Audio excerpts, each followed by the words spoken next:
Agradezco que esté con nosotros vía Zoom Sofía Solari. Ella es periodista argentina del medio El Destape. Mi querida Sofi, gracias por esta comunicación desde Buenos Aires. Hola, ¿cómo estás? No, muchísimas gracias a vos, encantada por estar acá un ratito. Al contrario, Sofi, pues cuéntanos, ¿cómo está la Argentina en estos momentos? ¿Qué fue lo que llevó a un personaje como Javier Milei a convertirse en el próximo presidente de Argentina? Bueno, pregunta difícil, compleja también, y que la estamos entendiendo por estas horas. A ver, ¿cómo está la Argentina hoy? Es un día particular, no solo porque anoche ganó Javier Milei, como vos bien estabas describiendo, el primer presidente candidato de TikTok, ultraderechista, aliado a líderes de derecha de la región, a Trump, a Bolsonaro, pero particularmente es un día bastante complicado porque es feriado nacional para nosotros, es el Día de la Soberanía Nacional, Ujú. de manera que funciona como un día de feriado cambiario. O sea, no hay movimientos de financieros ni económicos. ¿Y esto por qué lo digo? Porque las propuestas en materia económica de Javier Milei son muy disruptivas y muy agresivas. De hecho, en el discurso de este reconocimiento de la victoria del domingo a la noche dijo no vamos a ser graduales en todas las propuestas que estuvimos haciendo durante la campaña. Esto implica, por ejemplo, como vos bien lo decías, dolarización, que lo ratificó hoy a la mañana en una entrevista, implica privatizar los medios públicos, que también lo volvió a confirmar hoy en la mañana en una entrevista, y en una segunda instancia, eliminar, quemar, como él también lo dijo, el Banco Central. Una propuesta que solo funciona o que solo llevan a cabo dos países, la Polinesia, dos países pequeñísimos en el mundo. Así que todas estas propuestas que el candidato y ahora presidente electo Javier Milei terminó de ratificar hoy en la mañana generan una incertidumbre enorme en la Argentina, que acumula una inflación interanual del 140%, y que también hay una expectativa de devaluación, digamos, o de agudización de la crisis fenomenal, y que hoy realmente no podemos ver qué efecto tiene y estamos esperando hasta mañana cuando formalmente abran los mercados y vamos a ver qué pasa con el dólar. Nosotros tenemos un montón de tipos de dólar Ujú. diferentes, más de 7 dólares distintos para exportadores, para el turismo, con distintos valores, ¿no? Y lo que propone mi ley es liberalizar absolutamente la economía, que haya un solo dólar. Eso implica necesariamente una fuerte devaluación. Hoy incluso ya algunos comerciantes estaban hablando que estaban haciendo remarcaciones de precio del 40%, por ejemplo, ¿no? Claro. En esto, en un contexto, como decía, de incertidumbre por ahora, al menos hasta en lo que hace a los mercados y a los movimientos financieros, al menos hasta mañana a las 10 de la mañana. Claro. Sofía, entonces, si están viviendo este panorama de incertidumbre, ¿cómo podríamos explicar, cómo podrías explicar que un personaje así, outsider, llega ya a la presidencia de Argentina? Creo que el voto que lo llevó en sí a la presidencia fue el de los jóvenes. Sí, de hecho, nuestro padrón electoral está conformado, el 40% del padrón electoral está conformado por gente joven, Ujú. y realmente fue el candidato de la juventud, principalmente varones, eso es cierto, porque tiene bastantes propuestas muy marcadamente misóginas, digo, ha tenido declaraciones contra las mujeres, incluso así muy violentamente, como el video que vos pasabas recién, decía el Ministerio de la Mujer afuera, lo Afuera. vamos a eliminar. Vos también mencionabas que va a restringir el derecho al aborto, o probablemente por decreto debe marcha atrás con esa ley que se consiguió hace poquitos años nada más y que realmente es un derecho que estábamos esperando y que fue enormemente celebrado. Eh, Mi ley fue apoyado por gran parte de la juventud, principalmente jóvenes, hizo una buena campaña en redes sociales. De hecho, vino a transformar un poco la política tradicional. Y esto es lo que él decía, ¿no? Nosotros vamos en contra de la casta política. Ujú. Lo que se decía es el peronismo tiene la estructura de poder, tiene a los dirigentes políticos, lo que se llama los punteros que actúan en los barrios, ¿no? Y que manejan un poco la política a nivel barrial. Bueno, Milei no tiene y no tenía nada de eso, no tenía ningún tipo de estructura partidaria.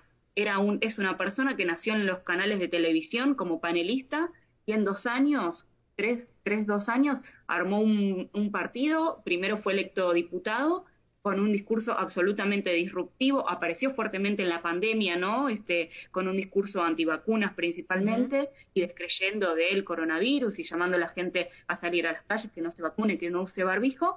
Y rápidamente, en este contexto de crisis económica, que realmente hay que marcarlo, porque cuando Sergio Massa en las elecciones de octubre, del 22 de octubre, lo que se llaman las generales, ganó y le sacó 10 puntos a Milei, todos los cientistas políticos estaban diciendo, bueno, es hora de tirar los libros de ciencia política a la basura porque es insólito, no hay ningún caso en la historia donde un país con semejante crisis económica e inflación, el candidato oficialista, siendo ministro de Economía, se presente y gane.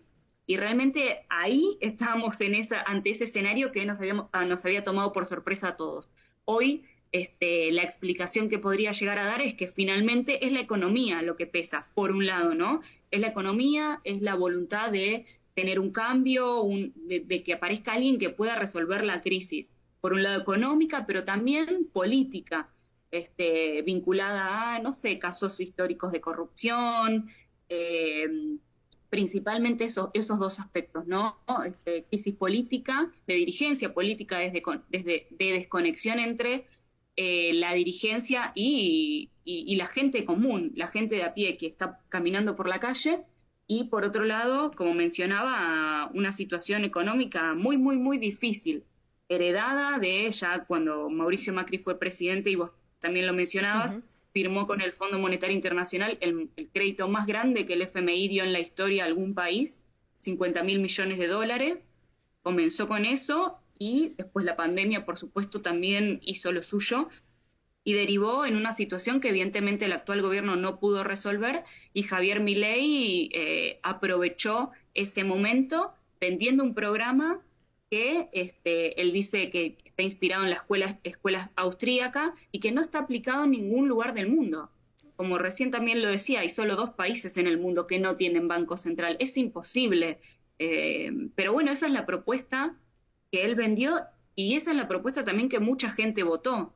También, al haber abierto varios frentes, hay personas que votaron porque estaban de acuerdo con la dolarización, hay personas que votaron porque están pidiendo un ajuste a la clase política, o hay personas que están pidiendo una reducción de impuestos, o hay personas que directamente lo eligieron en una especie de revancha contra el movimiento de mujeres que se vio en los últimos años. O sea, desplegó semejante cantidad de propuestas que el voto de Javier Milei es muy grande y es muy diverso también. Y hay que ver qué pasa, eso es lo que se está comentando por estas horas, hay que ver qué pasa y cómo va respondiendo a esas demandas, que sabemos que tienen una exigencia de inmediatez fenomenal, porque es lo que está pasando en otros países del mundo, porque es la era en la que estamos viviendo, de las redes sociales, donde todo se quiere ya, y porque también venimos de una crisis bastante profunda. Claro. Sofi, por último, hemos visto ciertos personajes outsiders que llegan a la presidencia y al final el discurso, ¿no?, que traían tan beligerante, al final del día no pueden implementarlo ya como acción de gobierno, porque hay contrapesos. Es el caso de Estados Unidos con Trump y más o menos de Jair Bolsonaro en Brasil. Con este adelanto que daba el día de hoy Milei de su gabinete, ¿cómo pintan las cosas? Bueno, mira, ahí también es algo importante que estás diciendo. Por un lado, Javier Milei no llega con ninguna mayoría parlamentaria, y esa es una diferencia respecto a los gobiernos de Bolsonaro o de Trump. Lo que tenga que llevar al Congreso va a necesitar necesariamente acuerdos políticos. Eso por un lado. Y en cuanto a lo que es la conformación del gabinete, fue muy importante también para la victoria de Javier Milei el apoyo que le dio en los últimos días, después de las elecciones generales, el expresidente Mauricio Macri y su candidata, ¿no? La candidata que surgió de la interna de Juntos por el Cambio, que es Patricia Bullrich.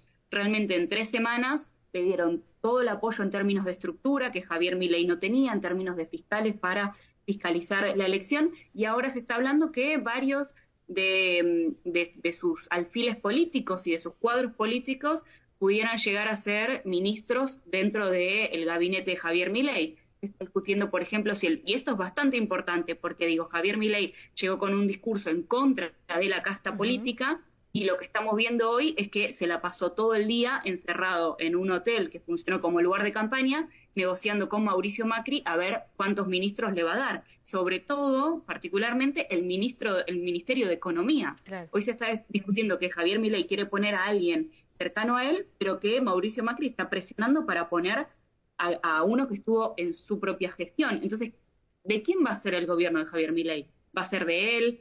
¿Va a ser de Mauricio Macri?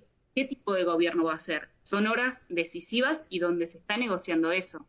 Muy bien. Sofía, te agradezco este análisis. Te seguimos leyendo en El Destape, te seguimos viendo también en El Destape y en Verdades Afiladas. Muchas gracias. No, a vos, un abrazo muy grande. Que todo mejore por allá en Argentina, espero. Gracias. Ahí está el análisis de Sofía Solari, la pueden